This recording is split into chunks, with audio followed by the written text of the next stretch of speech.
জামায়াতে ইসলামীর আমির ডাক্তার শফিকুর রহমানের সঙ্গে সৌজন্য সাক্ষাৎ করেছেন মার্কিন শিক্ষাবিদ ড গর্ডন ক্লিংকেন শমিট এর নেতৃত্বে বাংলাদেশের খ্রিস্টান সম্প্রদায়ের ১০ সদস্যের একটি উচ্চ পর্যায়ের প্রতিনিধি দল।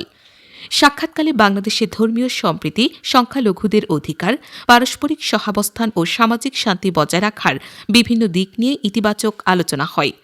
এ সময় জামায়াত আমির ডাক্তার শফিকুর রহমান বলেন, বাংলাদেশ একটি বহু ধর্মীয় ও বহু সাংস্কৃতিক দেশ।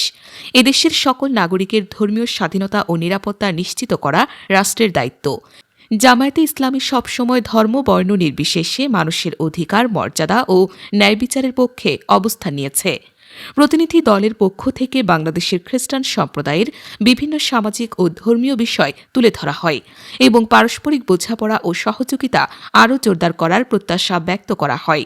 ড গর্ডন ক্লিংকেন শমিট বাংলাদেশে বিভিন্ন ধর্মের মানুষের মধ্যে বিদ্যমান সৌহার্দ্যপূর্ণ সম্পর্কের প্রশংসা করেন এবং এ ধরনের সংলাপ অব্যাহত রাখার গুরুত্ব তুলে ধরেন।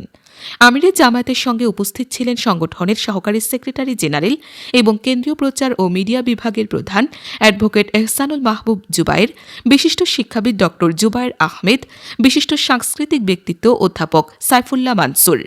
প্রতিনিধি দলে ছিলেন ন্যাশনাল খ্রিস্টান ফেলোশিপ অব বাংলাদেশের general secretary Martha Das, Bangladesh evangelical revival চার্চের চেয়ারম্যান রেভারেন্ড বনি বারুই, টিচার ফর পাস্তর ইন বাংলাদেশের ফরমার লেজিসলেটর ড গর্ডন প্রমুখ। জামায়াত আমিরের সাথে সাক্ষাৎ শেষে প্রতিনিধি দলকে নিয়ে সাংবাদিকদের ব্রিফ করেন সংগঠনের সহকারী সেক্রেটারি জেনারেল এবং কেন্দ্রীয় প্রচার ও মিডিয়া বিভাগের প্রধান অ্যাডভোকেট এহসানুল মাহবুব জুবায়ের।